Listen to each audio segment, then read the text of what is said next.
को देश की आधिकारिक भाषा के रूप में स्वीकार किया है। मरहबा। हम सब सुमन एक उपवन के, एक हमारी धरती सबकी, जिसकी मिट्टी में जन्मे हम, मिले एक ही धूप हमें है, सींचे गए एक जल से हम, पले हुए हैं चूल चूल कर, पन्नों में हम एक पवन के, हम सब सुमन एक उपवन के, रंग रंग के रूप हमारे, अलग अलग है कियारी कियारी, लेकिन हम सबसे मिलकर है इस उपवन के शोभा सारी। एक हमारा माली हम सब, रहते नीचे एक पवन के, हम सब सुमन एक उपवन के। तशक्कुर।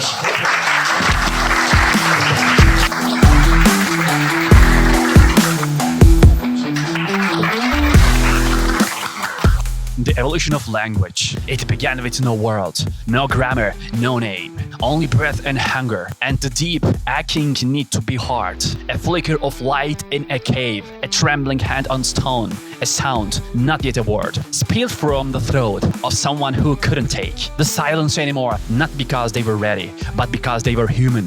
That sound, that was the beginning. Language didn't start with alphabets. It started with firelight and fear, with thunder, with need, with love that didn't know how to name itself. Before we were kings, before we were poets, we were just people trying to shape meaning out of the void. The first sentence wasn't written, it was felt. A cry, a whisper, a song that rose from the ribs and tried to explain the unexplainable. That's where it began. And now we have 7,000 ways to say the same truth. Here in India, we don't just speak language, we breathe it. We dream in tongues older than empires. Tamil, Sanskrit, Bengali, Gujarati, Punjabi, Kannada, Urdu, Assamese, Telugu, Hindi, and hundreds more you've never even heard. Not because they're small, but because the world hasn't learned how to listen. But today, we listen because this is World Language Day. And in this country, every corner holds a dialect,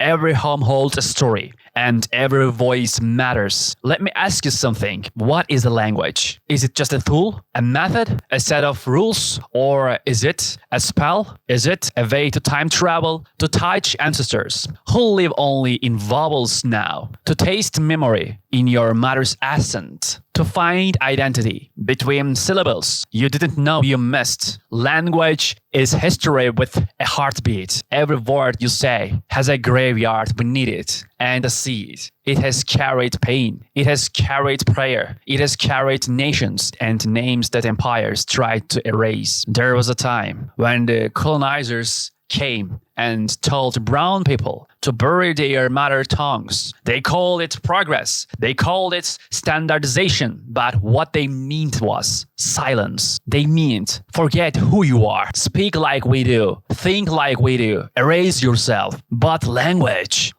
survives in lullabies, in jokes whispered on the street, in songs at weddings, in the words grandmas never forgot. And in India, language doesn't just survive. It fights, it dances, it multiplies, it refuses to die. You can walk 10 miles and find 10 ways to say I love you. And every one of them will hit the soul a little differently. Now, step back, zoom out, put down the European, that language, the great-great-grandparent of English, Hindi, Farsi, Greek, never recorded, never heard, but we know it lived because its children survived. And that's what language is. It's bloodline, but it's also a blueprint. It teaches us how a people see the world. In one language, you might break your heart. In another, it falls. In another, it sings. In another, it shatters like a mirror. Each of them correct, each of them poetic, each of them true to someone. So what happens when we lose one? When the last speaker of a tribal tongue whispers their final poem into a wind that doesn't speak back, a whole worldview disappears, a cosmos gone. Not because it wasn't powerful, but because we forgot to protect it. Every 2 weeks, a language dies. Think about that. While we invent new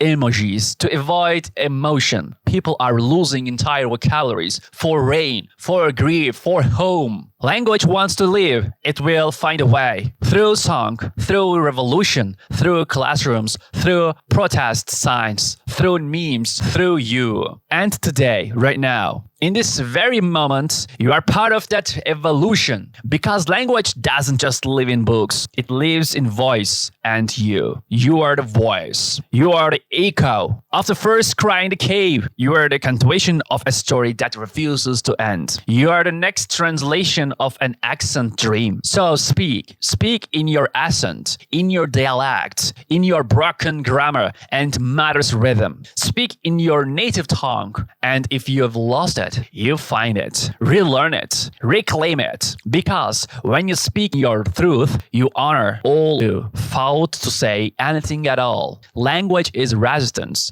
Language is resurrection. Language is now forgotten because remembered today. On World Language Day, don't just admire the beauty of language because part of its survival. Teach a child, learn from an elder, write a poem, text in your native script, sign an old song, record your grandfather's story, celebrate your mother's voice, defend the ones still learning how to speak, and remember, you don't speak a language, it speaks you. You don't own it, you carry it for the next generation. So carry it well, carry it loud, carry it proud. And when someone tells you your language is funny, weird, too hard, not useful, look them in the eye and say, this language built templates, birthed gods, shaped nations, raised me. You're not broken English. You're layered genius. You're ancient code in modern form. So today, let the world listen. Let India sing. Let every syllable rise like fire from generations that refuse to be quiet. This is not the end. This is the beginning again. Because the story of language is the story of us. And the story of us is still being written by you right now. Happy World Language Day. Keep the voices alive. Thank you very much, listeners. Let's drink a coffee.